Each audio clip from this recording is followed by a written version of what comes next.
Karena sepak bola Inggris akan kehilangan salah satu tim yang sangat mengentertain sejak Roman ada di sana.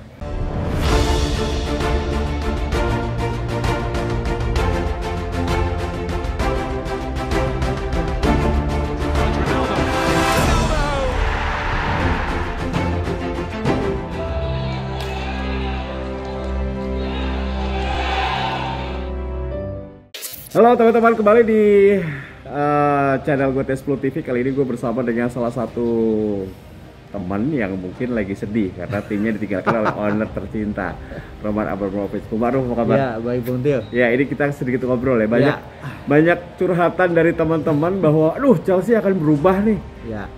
Kehilangan sosok Roman Abramovich, salah satu owner terbaik ya menurut gue. Ya. Saya sepakat bahwa owner terbaik bukan hanya owner terbaik di Chelsea ya, tapi mungkin dibandingkan dengan beberapa klub dia adalah owner terutama di Liga Inggris. Ya. Dia adalah owner yang paling memiliki komitmen terlihat. Saya tidak mengatakan beberapa owner lainnya, tapi bahwa bagaimana selama hampir 19 tahun atau bahkan hampir 20 tahun yang dilakukan Abramovich sangat luar biasa. Dia selalu konsisten dengan perkembangan tim, dia selalu konsisten, orientasinya adalah gelar, dan kemudian orientasinya adalah bagaimana bisa menyenangkan supporter. Saya pikir itu yang menjadi nilai plus dari seorang Roman. Ini dampaknya buat Chelsea sebetulnya sejauh apa sih, Bung Ma'ruf? Kita bisa membayangkan flashback sebelum seorang Roman ada di sana. 2003 Chelsea, ya? Iya, 2003. Chelsea bukan tim apa-apa. Oke lah, Chelsea pernah mendatangkan Frank Rijkaard, kemudian pernah mendatangkan seorang Zola, tapi kan pada saat itu tidak semewah apa yang dilakukan sekarang. Ditambah lagi sepak bola sekarang itu realistis adalah sepak bola yang memang membutuhkan dana besar. Tidak banyak tim yang kemudian mereka dengan modal pas-pasan mereka bisa bersaing di level tertinggi. Manchester City berada di posisi sekarang karena uang yang dimiliki. Liverpool meskipun mereka punya tim terdis, tapi jangan dilupakan ada investor baru yang kemudian bisa mengangkat performa tim dan bisa mendatangkan pemain besar. Manchester United juga sama. Beruntung adalah MU lebih punya tradisi lama. Liverpool punya tradisi lama, tapi Chelsea kan tradisinya itu dibangun justru ketika era Roman. Ya, kalau secara keseluruhan melihat ini prestasi musim ini, ya, ini bagaimana di Liga Champions sama di Liga Inggris, apakah akan berpengaruh? Ada shock jelas, ada tekanan dan itu terlihat ketika di Piala FA kan, meskipun menghadapi lawan yang level di bawahnya, tapi agak sulit juga karena ada shock juga, pressure-nya luar biasa. Kalau kita bicara kemungkinan gelar, ya mungkin di Liga Champion ya masih ada asa lah, karena kan masih fase knockout ya. Kalau fase knockout kan pasti ada faktor X dan kemudian ada faktor lain yang bukan hanya persoalan bagaimana penampilan tim secara keseluruhan, tapi bagaimana penampilan di pertandingan itu. Tapi kalau untuk Liga sebenarnya harus berjuang ekstra keras karena kita lihat bagaimana konsistensi dari Manchester City, kemudian Liverpool trennya juga cukup bagus. Jadi kalau Liga Inggris saya menilai masih butuh kerja keras dan agak berat sebenarnya. Kalau Piala FA kan ya masih punya peluang lah. Kalau untuk dampaknya untuk seteru mereka atau Liga Inggris secara keseluruhan dengan tidak adanya Roman apa? Sebenarnya ada meme yang sudah ramai kan ketika Roman tidak ada kan beberapa tim yang selama ini menjadi rival dalam tanda kutip ketika mereka saat Chelsea datang kemudian mulai terkooptasi, dominasi mereka mulai turun. Saya pikir itu cukup diuntungkan. Dan jujur ketika kita bicara Liga Inggris sebenarnya tidak banyak tim yang kemudian secara kontinu mereka benar-benar kemudian bisa bersaing di level tertinggi. Kita sebutlah ketika masih ada Chelsea, kan hanya Chelsea, Liverpool, Manchester City, Manchester United, ini tim Arsenal Spurs berat. Nah, kalau kemudian kita membayangkan Chelsea tidak dalam situasi ada seorang Roman Abramovich, maka praktis Liga Inggris hanya akan didominasi oleh tim itu aja. Dan saya pikir bisa jadi justru Manchester City kalau kemudian Manchester United tidak segera bisa dalam kondisi terbaik dia akan hanya ada dua kuda pacu, pertama Liverpool, kedua adalah Manchester City. Ya, apakah separah itu kalaupun nanti datang owner baru, ini tidak meyakinkan bagi pendukung Chelsea? Kita tidak mau berandai-andai, at least bahwa kita tidak tahu siapa ownernya, terus sejauh mana komitmennya untuk bisa mengembangkan Chelsea. Uangnya seberapa kuat untuk kemudian bisa mengangkat tim ini agak susah juga. Jadi kan gini, ketika owner datang itu ada dua yang dilakukan.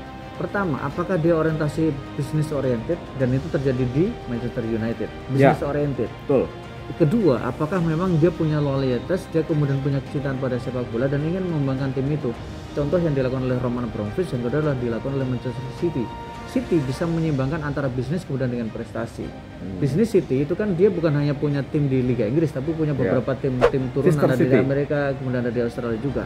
Tapi kan dia bisa mengelola tim dengan cukup bagus karena hasilnya cukup jelas, mendatangkan pemain bintang dan kemudian mendatangkan pelatih besar. Itu yang menurut saya agak sulit membayangkan siapa yang akan mengambil tim ini. Kalau kemudian yang dipersoalkan gini, kan ada dua kutub juga nih. Ada misalnya kutub investor dari Asia, taruhlah misalnya China. China itu awal dia sangat jor-joran, tetapi kan tidak lama, long life-nya tidak lama. Milan pernah merasakan itu juga. Arab dia dia punya ambisi besar, kemudian dia juga bisa punya dana besar, dan kemungkinan mungkin kalau kita lihat contoh seperti yang dilakukan Manchester City, dia bisa mengembangkan tim ini. Tapi kan kemudian berapa nilai yang harus digelontorkan? Atau jangan-jangan ini adalah owner Amerika. Kalau owner Amerika, ya kita bisa melihat bagaimana Manchester United, Roma juga agak berat juga, Liverpool agak mendingan, Liverpool kan Amerika juga. Kemudian Arsenal Amerika juga. Jadi parah.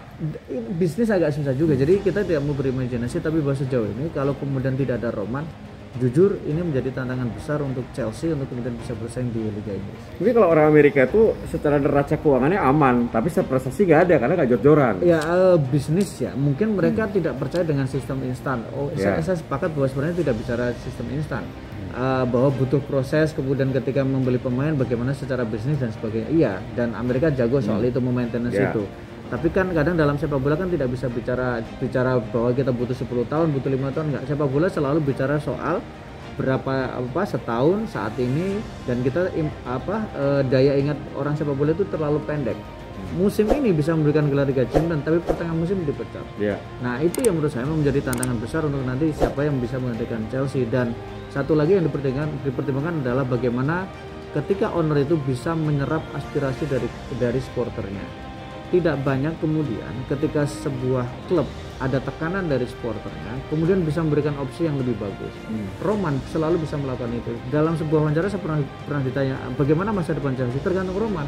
Kalau Roman masih nyaman, Chelsea akan tetap dalam posisi dia selalu berada dalam persaingan gelar juara. Karena hutang aja nggak dihitung sama dia. Hutang nggak dihitung. Kemudian ketika mendatangkan pelatih, ketika pelatihnya sudah jelek ya sudah ganti. Dan dia tidak mau ambil resiko, dia tidak mikir banyak. Jadi ganti aja. Pemain yang diinginkan oleh supporter dia ambil aja, tidak ada masalah. Termasuk Lukaku itu ya. Termasuk Lukaku. Nah, ini kalau melihat dari seperti ini keputusan yang cukup mendadak ya. Dia menjual. Betul. Nah, terus kemudian katanya hasilnya juga nanti akan disumbangkan untuk Ukraina. Ya, betul. Apa yang bisa Bu Ma'ruf lihat dari pernyataan itu? Sebenarnya masih ada berat, dan itu seperti menjawab untuk beberapa yang mengkritik ini kok si Roman tidak bicara apa-apa soal situasi konflik Ukraina dan Rusia.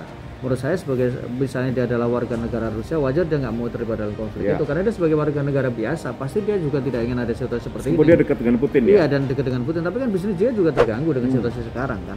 Itu satu. Yang kedua menurut saya adalah bahwa situasi sekarang ini yang justru memaksa ini seperti hanya sebagai exit door untuk seorang Roman, karena sebelumnya dalam tanda kutip dia juga tidak pernah benar-benar diterima di Inggris. Pertama, visa dia juga tidak diterima oleh pemerintah Inggris. Yang kedua, rencana membangun stadion tidak boleh juga. Kemudian jadi banyak hal juga yang bukan nggak punya duit loh. Bukan nggak punya duit, tapi tidak diberikan izin. Tidak tahu kenapa tidak diberikan izin, entah itu karena faktor X dan Y. Yang kedua adalah ketika dia mau ke sana juga tidak bisa juga. Jadi yang buat apa? Jadi ini menjadi kesempatan baik, ditambah lagi selalu ada tekanan terkait dengan bagaimana statement dari Roman terkait dengan situasi di Rusia dan Ukraina. Bahkan seorang Thomas Tuchel pun sampai mengatakannya, ditanya terus soal itu, sampai dia bilang, jangan nanya soal itu, ini bukan urusan saya. Jadi saya pikir wajar kalau kemudian Roman ya sudahlah, daripada selalu begini. Kalau bahasa orang Jawa selalu dikuyo-kuyo, udah lebih baik tidak. Itu juga bukan Roman yang rugi. Yang rugi adalah Chelsea jelas. Yang kedua adalah sepak bola Inggris, karena sepak bola Inggris akan kehilangan salah satu tim yang sangat mengentertain sejak Roman ada di sana. Oke, jadi dampaknya sebetulnya untuk Inggris lebih buruk daripada Romannya sendiri ya. Kalau Romannya nggak akan miskin ya? Nggak akan miskin. Tapi sepak bola Inggris mungkin kompetisinya menjadi agak lebih turun, karena salah satu tim mungkin salah satu tim seperti Chelsea performa akan menurun. Dan jangan dilupakan juga hype sepak bola Inggris juga tidak bisa dilepaskan dari seorang Roman Abramovich ketika dia mengambil alih Chelsea, mendatangkan seorang Jose Mourinho, mendatangkan pemain besar, dan kemudian disitulah mulai ada kompetisi luar biasa. Man U yang awalnya dominan mulai agak sedikit terganggu. Dan itu menurut saya juga tidak, kemudian ramainya investor Amerika, investor dari Arab juga tidak dilepaskan dari ketika pertama kali Roman mengakuisisi Chelsea dan kemudian membangun Chelsea menjadi tim yang menjadi salah tim yang disegani di Eropa dan dunia. Oke, terakhir Bu Ma'ruf, kalau Bu Ma'ruf melihat sanksi FA kepada Roman ya dalam tanda kutip, dan juga untuk sepak bola secara keseluruhan dari FIFA, bagaimana tanggapannya? saya ingin mengatakan bahwa agak terlalu terburu-buru situasi, kemudian keputusan-keputusan yang diambil oleh FA, diambil oleh FIFA, dan kemudian juga oleh UEFA juga terkait dengan keputusan-keputusan terkait dengan sepak bola. Semua pasti tidak ingin situasi ini terjadi, tapi sepak bola harusnya lebih tenang menghadapi situasinya dan kemudian tidak langsung melakukan keputusan-keputusan yang menurut saya masih bisa diperdebatkan. Ya, dan kita masih berharap bahwa ini tidak akan perang ya. Betul, masih pastinya. bisa dinegosiasi ya. Pasti. Oke, Bu Maru terima kasih. Sama-sama Bang Tir. Terakhir deh, masih yakin Chelsea juara dapat gelar musim ini? Apapun dari gelar apapun? Ya masih yakin lah dapat gelar. 1 ya? Bisa 2. Wih, cakep. Harus Oke. optimis, thank you. Oke, terima kasih Bu Maru.